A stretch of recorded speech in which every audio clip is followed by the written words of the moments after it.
Mal, you find yourself trapped in the castle. You sit upon the throne, alone, in the quiet.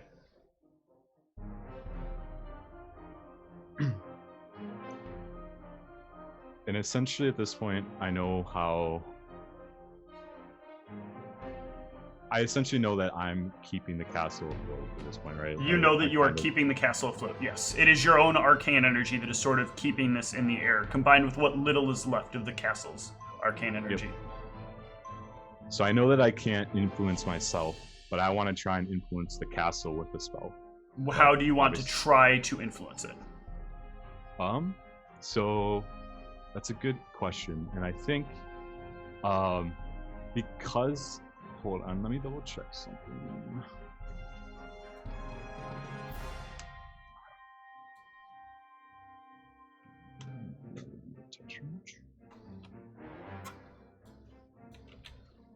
Okay, no, it's yeah. I guess the first thing is I don't have a way to deliver it throughout you, and I was going to see if I could like reach outside like a range and try, but I want to try to see if I can give a feather fall effect to the castle. Yeah. You can slow the fall of the castle. You can feel the castle slowly lower. You just sort of channel less energy into the castle. Yeah, but so as the castle started to fall at this point, can I feel that? Yes, you can start to feel the castle fall as you start to lower the amount of focus you put into the castle. Oh, I see. Okay, so it was stationary, and then as soon as I put a spell out, it starts to fall. Yes. Okay. How long does feather fall last? That part doesn't matter. If you leave the chair, the effect will disappear. Oh, okay. So I can't even like inject something into the system and like have it like run for a little bit. No, there's no energy left. You told all of the energy except basically the reserve power to disappear. So it is your power that's giving the active ability for things to happen. Everything else is just the protective wards and barriers that hold the castle together. Okay. Knowing that I can't do any other spells until I at least take this crown off, right, then the only last thing that I'd probably do is extend my hair out, just in case it's actually useful to have my limb out or not. But really keeping focus on the castle. If I know that the spells aren't lingering, I'm just going to have a brief conversation with Ayun where I'm just like, I'm sorry that we ended up in the situation, Ayun. I promised to help you resolve something with your father, but you're a powerful individual. I think if something happens to me, you'll find your way to someone that will succeed in getting you to your father. I have not lost faith in you, Maldronicus. I have not, and I will not. You will not speak these words until there is nothing more than the last few breaths in your voice. Do you hear me? Oh, of course. Sorry, I get so sappy sometimes. Are you ready? I am. Let's do this. Together. Yeah! Die! Yeah, so... something... I wanted to try and understand how the connection feels. Would I know if there's any difference between functionally of like just standing up with the crown on versus just taking the crown off? It is, if the two are not sort of connected to each other, the only effect the crown has is nullifying magical energy around you. Okay. So, yeah, so if I want to cast stuff on myself, then I guess definitely gonna, okay. So if that's the case, But if you take the crown off, you are in free fall. Yep. Okay. But also if I stand up, I'd be in free fall yes, too, right? Correct. Yeah, so it's the same either way. Yep. And just so we have a physics agreement, if we're both in free fall, we're falling at the same rate, so I'm not going to fly off the structure, right? Yeah, unless you try to cast something like Featherfall. Right. At which point you'll basically kill yourself, because you'll reverse fall. Yes.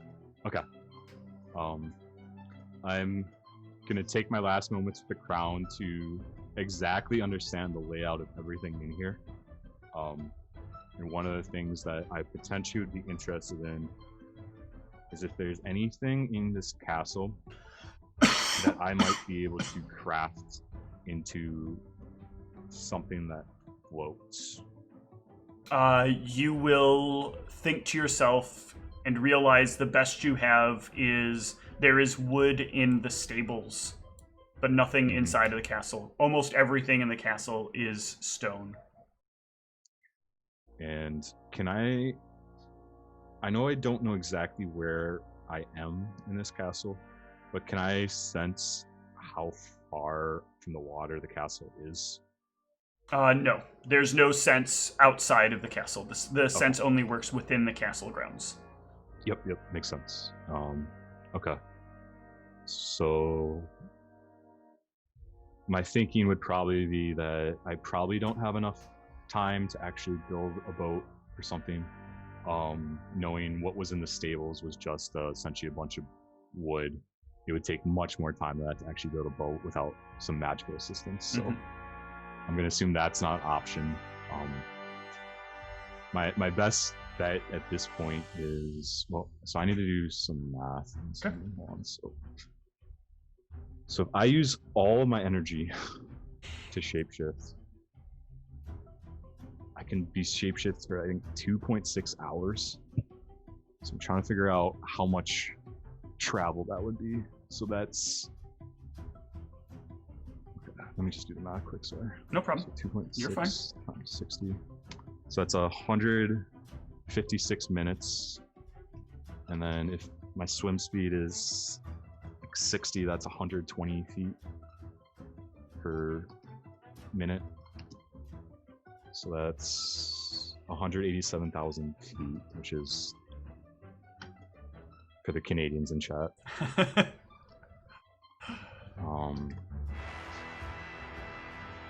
34 miles. Okay. So I obviously have no idea what other stuff might emerge in here, but one of my plans would be to try to shapeshift into something with a swim speed and just try to swim to shore. One of my questions for you then is, you've mentioned some of the monstrous physique stuff doesn't exist. Basically, anything that is a hybrid of two creatures is not something that you would have. Like a pure hybrid of man and X does not exist. Okay. Does a... Give me the name of it, and I will... Just put it in chat, because it's really weird spelling. Okay. I'll just throw it to you on Discord, I suppose. Yeah. This is one of those weird, situationally specific things. So one of the really cool ones is that, because of the other ability on there.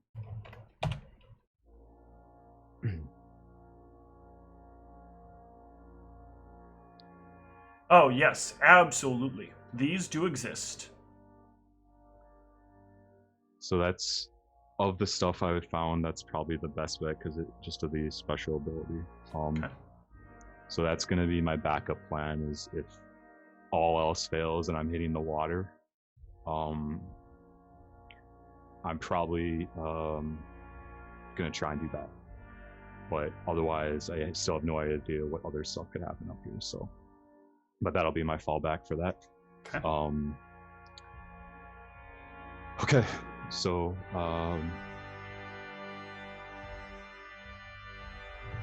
do I sense anything else in the castle? Anything that's changed since I dismissed everything? No, you have basically emptied this castle of everything except what's left of the magic. Okay. And if that is the case, I'm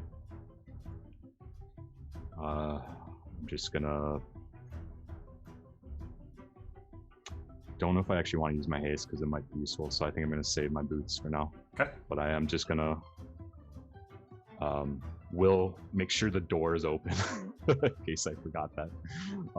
Open the door to the front of the castle. You will find that is a mechanical only option. Mechanical only. Yes. So Do I know where the mechanism is for it? The mechanism is either on the outside, or there is a mechanism which will allow you to trigger it. But the mechanism is actually in the throne. Okay, so it's okay. Because you'll get the sense of where it is by doing that, and it is physically like there's a button that you press, like there's an area in the throne that you kind of push in, and that gives authorization for the door to open. But you know it's on a very limited timer. Yeah. Can I get an idea of what that timer is? I looked over this throne really well. Yep, absolutely. No, I have no problem with that. You have about a minute of the door being accessible. So you'll still have to open the door physically as well. It does not open the door. It allows the door to be opened. Okay, I see. And that mechanism, if I keep it pressed down, does it give the pushback like the other mechanism did? Ooh, you play with it a little bit, and yeah, you will find that it will inevitably try to click and push back. And it gets like gradually harder, just like the last time. It does get gradually harder, but not as bad as the stone wall. It's not as powerful a motor pushing it, but it is something that like ramps up the more it's pushed against, just in case for some reason it sticks, or you assume, or something like that. Yep. Okay. So, with that in mind, where is this mechanism? It is basically right underneath your hand, right next to where the armrest kind of dips down just slightly. It's almost built seamlessly into the chair. Okay. But it's like beneath the physical armrest. So you kind of put your hand under the armrest and push in a little bit. And it's like a diagonal kind of lever. Okay, so like this is like my desk chair. You're saying it's like here? Yeah, if you could like physically go underneath the armrest. There's like a part where there's like a alcove that you can push into. Does it look like it's something I could jam? Ooh, give me an engineering check.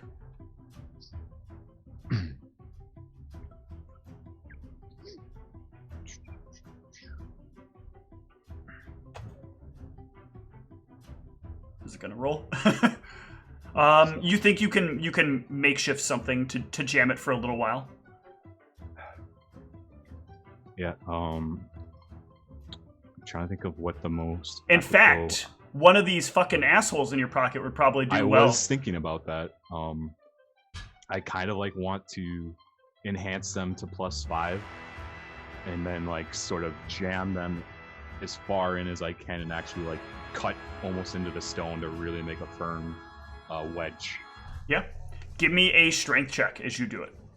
Sure. Can I cheesily try and do it with my hair so that I can get a better wedge? In this case, no, because this is more of a force, less a finesse thing. Okay. Ooh. Okay. That's still you still enhance to +5. So you still get it good and in there and locked.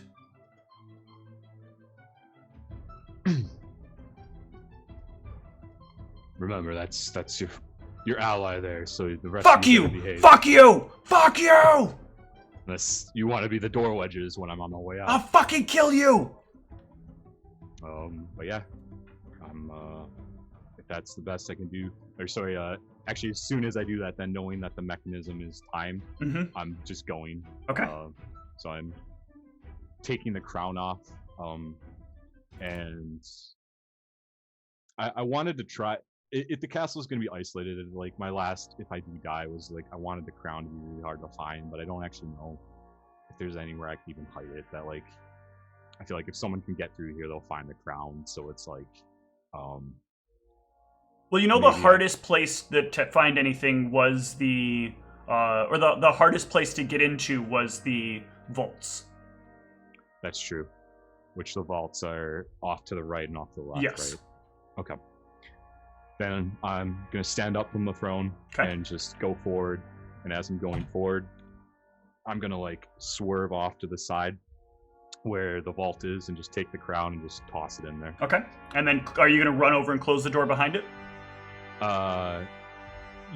Actually, or wait, how can I even close the door? You can close the door without the crown. Okay. Then yeah, then I'll close it as well. Okay. All right. So you slam the door shut. Oops, do I need another object here? Test.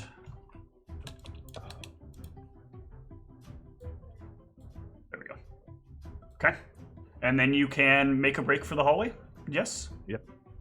All right, you run down the hallway.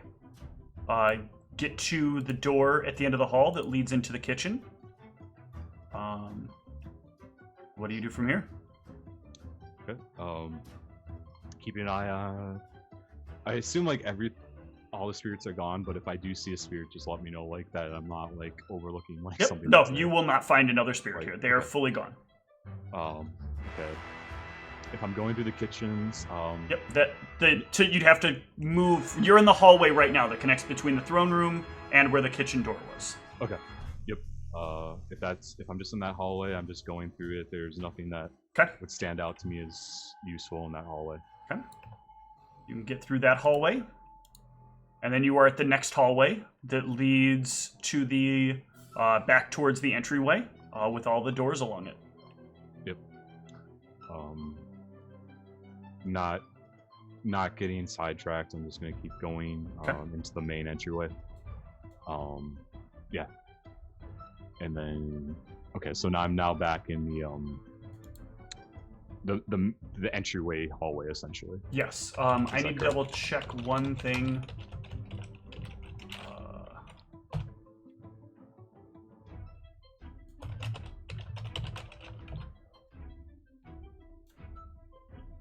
So if this has a...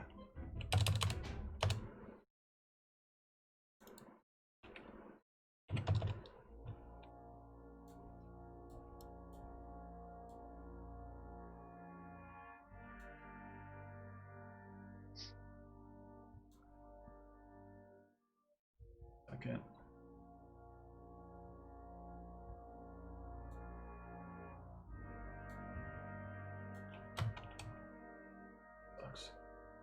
Four.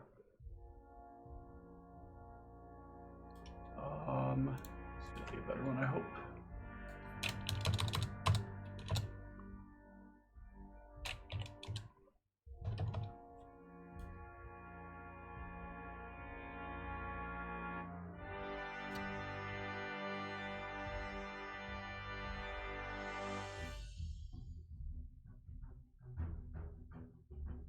Okay. So you will reach the hallway, the end of the hallway, open up the door, and you are in the main foyer. Okay. Knowing that the time on the door is sensitive, I'm gonna make sure to open the door first before I like consider anything else. Just while the door is still unlocked. So I'm gonna go to the main entrance and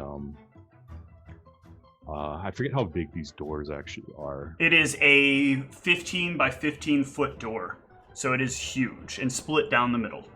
Okay, and it's like made of like... Stone. So I'm like, considering the two options, like trying to like just smash through it with Ioun versus trying to open it, how intense would this be to open with a strength check versus like, would this be like engineering again for that? You could probably use your engineering to try to find a way to get through this.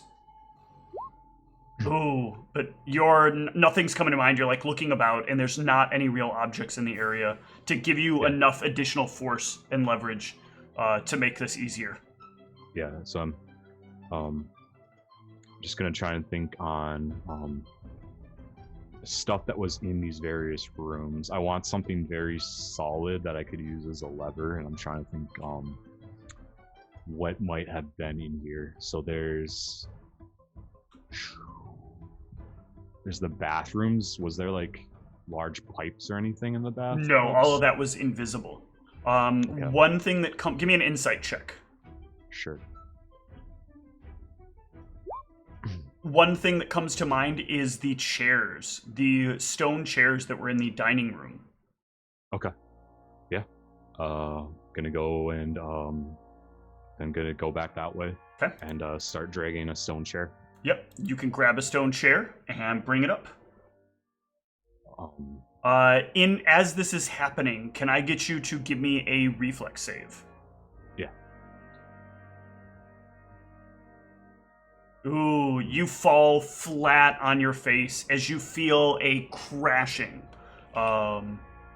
Which you can only assume is you hitting the castle hitting the surface of the water and starting to push its way beneath it.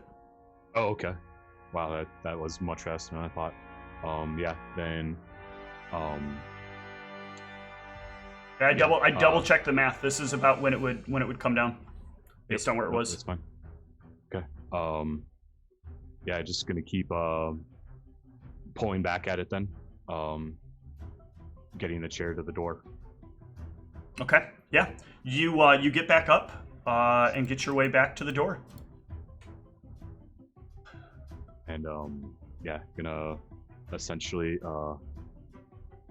with my hair and everything, just try and pull just ever so slightly, just to get enough of a gap in there so that I can squeeze the head of the chair in. Yep. Give me a strength check. Yeah. And I'm gonna use my You can use both your strength and your int for this. Okay. And I'm gonna use my resonant power for the wayfinding here because it's kind of critical, so I'm gonna roll this twice. Okay. Very good.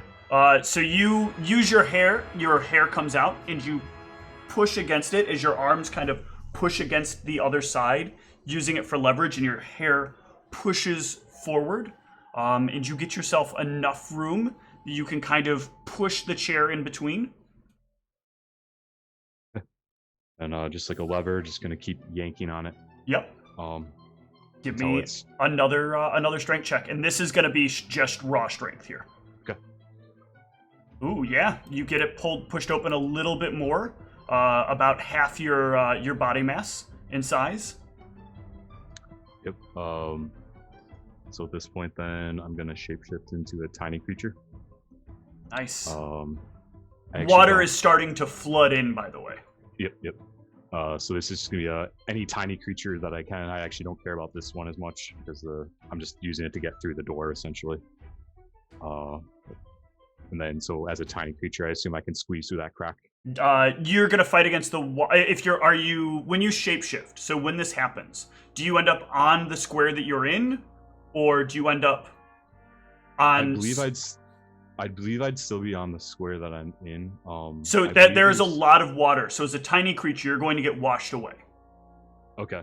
If that. Oh, I see. So as soon as I open the door, because the water's already starting to fill the groundscape. Because as it hits the water, it's going to displace a lot, but the water's going to immediately rush to refill. And a few rounds have passed as you've been doing this. How open does the door seem to me? The door right now is, like I said, it's about half your width. Okay. Or I guess not half your width, half your depth. Okay. If the water's, I want to make sure that I don't fuck myself so I'm gonna do the shapeshift now then. So I'm gonna turn into the thing that I sent you. Yep. So you transform into an elf that has a set of sort of gills on it. Your eyes kind of change to this slightly wider shape. And you can feel the water around your feet, and it feels, in this moment, almost nice. Yeah. So that gives me a strength bonus. I also just going to cool my luck stone because there's no way to program that, unfortunately, for that. But yeah, then with now in an aquatic form, I'm gonna keep pulling on it. Yep. My strength check. That one's not gonna do shit. Yeah, that will not. But you can try again, because again, you're not losing anything each time you try. Yep. Nope. Come on, door. Oh! It just won't budge. There's so much door, and you can only get so little of the chair to push against it. Just fucking open. Oh! You get pissed and you like kind of slip a bit on the water as you're trying to pull the chair between the two. Okay, I pause for a moment and I'm like, I remember what Erebos said. I need to get out of here. If he's not, he's literally going to like let my fallen comrades decay into like fucking compost. I am gonna get out of here, not for me, just for them too. I'm gonna pull on it. Oh. I can't. Neither the flavor can change it. I'm gonna restart. Hold on, I'm reloading roll 20. No, I think your flavor makes sense here. You're thinking about it, and then like the sadness of like you failing right now just starts setting in. Like, how can I fucking still just not get this door? They're all going to stay dead. They're never going to get another chance. It's you put them there. You brought them here. You didn't save them. And those thoughts are like filling your head as much as you try to push them away. Yep. And like honestly, Ayun might even like sense like I'm so off with it too, and like at this point, like she's kind of the only one I have to talk to, so she It's okay, Mal. You can't save everyone, but right now you can't save anyone if you can't save yourself. You are the most important thing right now. Get us out of here. I believe you can do it. Okay. Take a deep breath. Try and roll higher than a 3 on my last 6 rolls consecutively. Okay. Yes! And the door opens enough that you can get yourself through. Okay. As the chair like collapses to the ground with nothing left to push against. And the door starts to squeak as if the gears are trying to push back against. Yep. Not gonna hesitate for a sec, just get out. Yeah, you get outside of the doors. The water is making it a little more difficult to move. It's not quite high enough to swim, but also not quite low enough to easily move through. Yep. What I sense, just make sure we have like a physics agreement, is what could potentially happen here if I don't clear the area enough is, well, I would briefly get sucked down, but then so long as I can swim, eventually I could get out of that cyclone. The biggest thing you have to worry about right now is you can actually see from what you're looking at, the water is flooding in through this area here. Mm-hmm. The biggest concern is that's tunneling a lot of water in and filling this area pretty heavily. But as soon as it reaches the edges of the walls, which is probably about this round, it's going to kind of like wave inward and hit you in multiple directions. Yep. Let me see if I have anything cool for that. Yeah. I think if I now have everything unblocked, and can just barely get past the door, and I believe Erebos tried this from very close to the proximity of the door when he did his testing with his books or whatever, and it brought him to the platform. I'm gonna try and dimension door from here when I'm like right on the outside out to the platform. You will appear on the platform.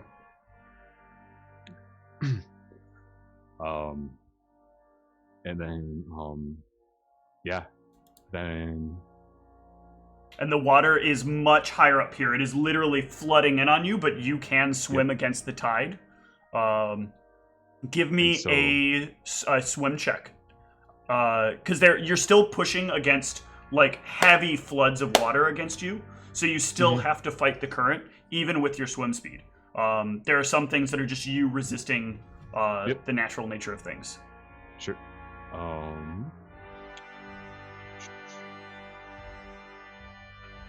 You changed athletics. Sorry, athletics. Nice. Yeah, you are pushing against the heavy waves that shove their way through against you.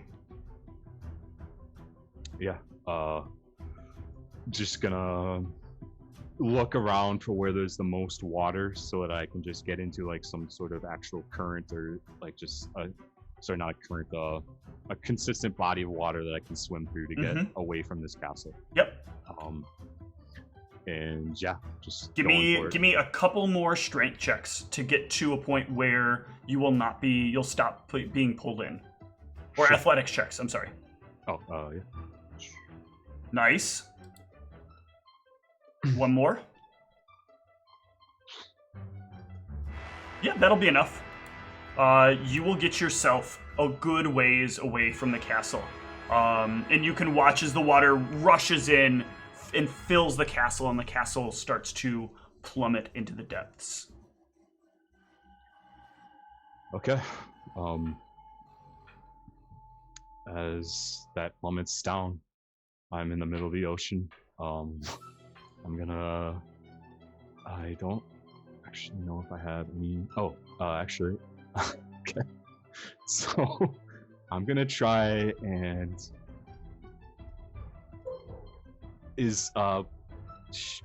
point to shore a simple enough command that is under the clause of that ability of the communication commands. Ooh.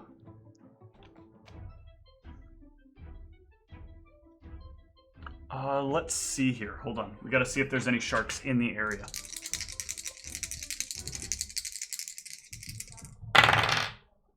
There are no sharks in the area, so nothing responds. Okay. In that case, I'm gonna try a survival, knowing that, Cassius is probably watching on me, shaking his head, but I need to try. And just get some idea of where I may be or what way is the closest to shore. I don't know, if there's anything I could sense with that, but yeah, probably no. not. How long does your adaptation is hours, right? Yeah. So at this point, I have so the math on it is this monstrous physique lasts for 11 minutes at this point. Okay. And I can cast it 14 times. So I've already cast it once, one less time because I cast Dimension Door, but then I could also extend it, so it's probably about a wash. Right. So let's just call it 14 times. Yeah. So I have about two and well, here's the problem. While you're in the water, casting spells isn't really a plausible thing, because while you might have a swim speed, you still have to fight the currents of the movement of the water. Your body does not move perfectly within the water itself. So you would need to either, if you want perfect arm movements, you need to be under the water, which means you can't talk. Or you need to be partially above the water, which means you're doing air motions along with hand motions. So you'll need to make a caster level check in order to successfully cast the spell. Okay, so you're saying it could. Okay. So... Yeah, because your hand is basically crashing against the water if you make an arm gesture. So anything with somatic components is going to be very difficult to cast while you're floating here in this water. Okay. And anything with verbal components is a problem because you would go down beneath the water. That would get rid of the problem of moving your arms from air to water, but it would also create the problem of needing to be able to breathe. Because I just realized this does not give you gills. It does not give you water breathing. I thought anything that has amphibious and aquatic arctic can breathe underwater, but let me I thought it was given as part of a... Hang on. Maybe I am wrong and do not remember that.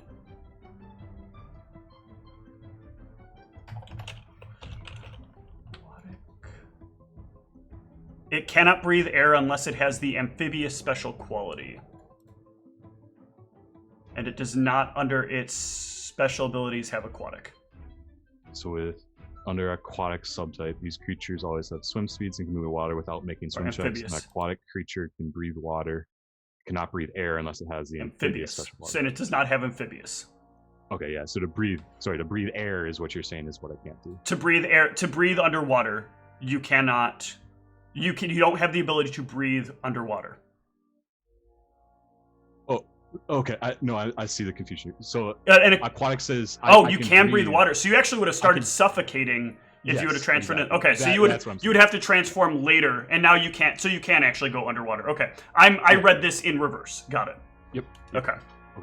So then. Yeah, so you transformed much later then, and then moved out there. Okay. Yep. So then if I can breathe water, does that? It's weird. It would be weird if they have. Actually, don't know so much with water stuff is not established well. So if you can speak and breathe underwater, would you be able to spellcast underwater? Theoretically, yes, because you just need to be able to put out the vocal intonations. Actually. Let me double check something about spellcasting.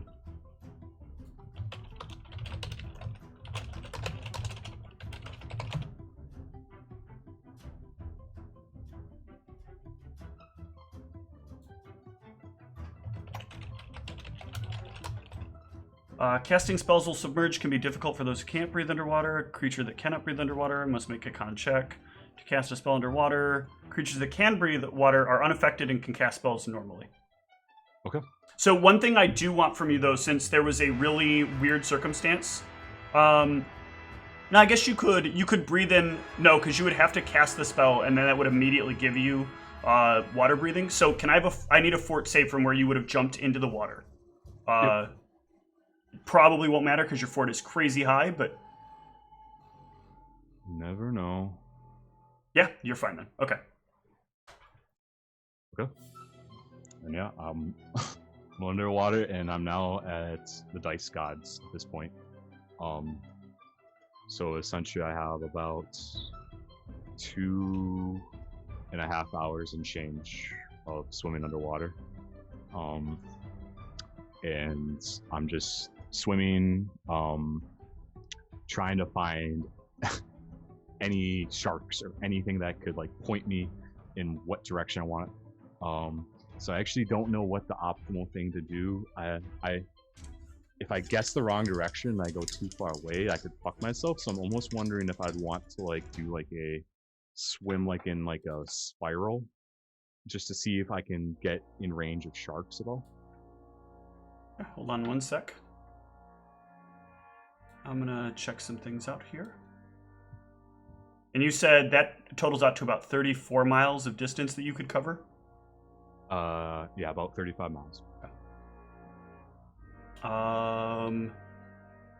Yeah, so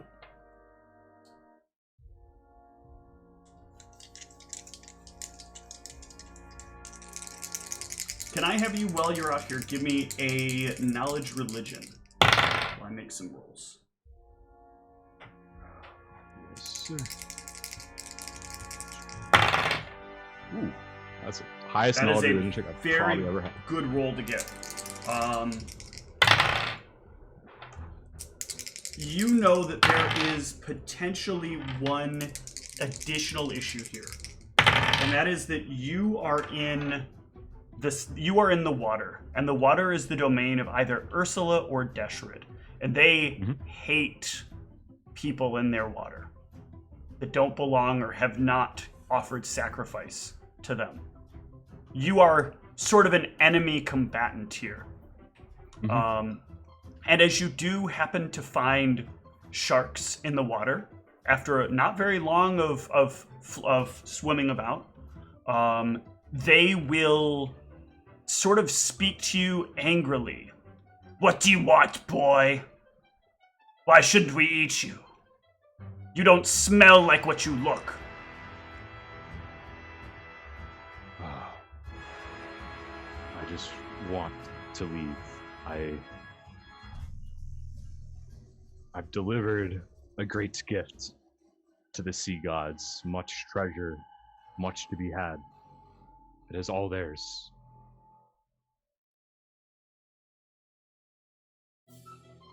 In fact, if you still want, I actually can't do this because your armor effectively doesn't, but like, I would even, if I needed to gift them like my armor,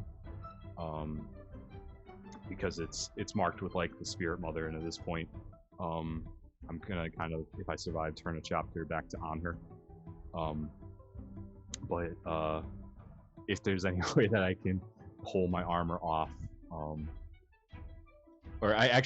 maybe I would have just done that before I did all this, because I assumed I was gonna be swimming, and then like I had that, so it's probably just like in my pouch, and so like I would just like sort of like offer like my armor and just like drop it to the depths. The finest craftsmanship you've probably seen in quite some time. A gift. Just please let me get home. Deshrid is willing to make a compromise to you. I will take you to land. In return? The return will happen when I take you to land. You'll understand when you wake up. Fine. Yeah, the shark will take you underwater and start moving in a very specific direction. And as it does, you will inevitably reach a point where you can't cast your spell any longer. Mm-hmm. And you will lose consciousness inevitably. Like, as if the shark is intending to make this happen. Yep. And I had no idea where. I don't even remember on the world map. I was like pretty sure we're at least like 80 miles. Yeah, you were too far out. But when you awaken, you will be laying there.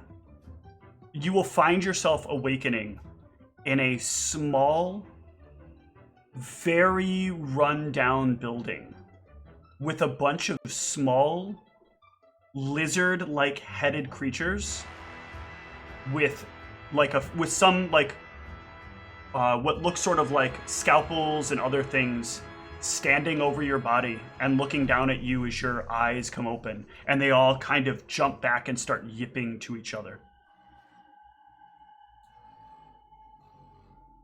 And that is where we will stop this for tonight.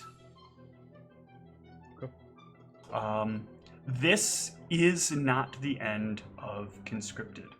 Can I have both John and Whitney turn back on their cameras, please? You have to do it. We can't okay. turn them on when you've turned ours off. No problem.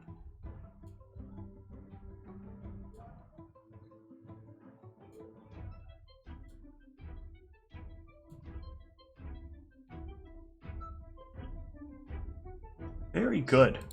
So, this campaign is going to splinter quite a bit here. Dan, you will inevitably find out where you are and find out that while you are here, there is no way out. You are in a place where, you'll probably eventually figure this out, but you will have no egress to the outside world except to dive back into the ocean and try to find your way out. And in the meantime, Ra, you have your goal of bringing back the party, which Aravos is willing to help you with. And Aravos, you have your own goals that have yet to be unveiled. And so I think what we're going to do for a while is we're going to sort of plan out special marker events that we're going to be doing in the world while the rest of the world is going on. And in the meantime, this will be sort of a impermanent end to Thursday night being Conscripted night. I think we'll do a couple of sessions with individuals for what they have going on and their stuff until we launch the new Thursday campaign. How do you guys feel about that? On board? Not on board? Hey, as long as I can play Arvos, I'm on board. Yeah, sounds good. I would like to... Oh, sorry, go ahead then. I was going to ask, when it rebrands, are we still playing these characters, assuming these characters don't die? Or you are assuming these characters have not died yet. So each session, what we're going to be doing is, when we do a session, it's going to be you guys kind of telling me what you were looking for, like in the case of Aravos and Ra. The next major thing they're going to get is kind of a location for where a diamond is to bring back one of the party members. They'll be able to get the information they need from the Speak with Dead to find out what party members are willing to come back and what party members are not. And then they can venture out to try to find the diamonds to bring back the party members that want to come back. And on the other side, you're going to be dealing with being trapped in a city that you know nothing about and are without armor and without money because you handed off your bag of holding with all the money from the castle to Ra to try to figure out where you are and to try to accomplish your goals. So these will continue as the individuals. But I will probably create new headers or new names for the games for a little while until things sort of blend back together. But since these are going to be more self-contained, I want this to have the ability to eventually kind of reconvene, but you guys have reached a point where what you guys are going to start doing anyway was going to start becoming exponentially bigger. And there's still time for research, but we need to kind of figure out some pieces of what's going to happen with the party and what's going to remain of it. So I think for a couple of weeks, we'll kind of do these separate episodes to see where people are and what people are doing. And then shortly after that, we'll start talking about what may or may not replace the Thursday night game.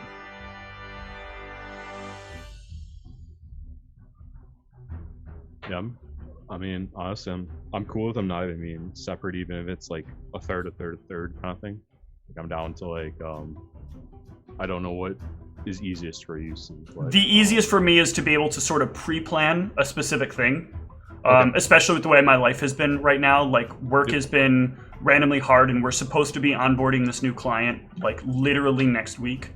And if that happens, like my life is going to be a disaster again for a couple of more weeks. And so trying to plan 2 sessions going kind of side by side won't work out as well. But I think each session will be enough content. And I think that you guys are, like, role-playing wise good enough to carry the sessions in the individual capacity that you'll need to, that we can really see what happens with this. I'm only out if you label Dan's sessions the other side. That's where I'm out. I'm not labeling them the other side. Get out of here.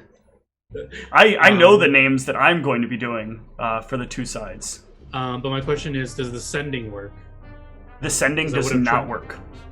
Okay. For one of them, he is unconscious. And for the next one, something seems to be blocking the sending. Okay, and that's fair for Arvos to know this is divine intervention, because pretty much nothing stops sending. Lots of things can stop sending. It doesn't have to be divine intervention, but there are magics that can stop sending. But Arvos will need to research them. And what places could even do that? Maybe there are answers in that very statement. Right, so then I get the feeling that it's getting blocked, not that it's like failing. Okay. You get the sense that it's being blocked. The first one, you get the sense failed. The second one, you get the sense is blocked. Interesting. And with that, Okay. we will bid all of you out there good evening. Thanks for watching.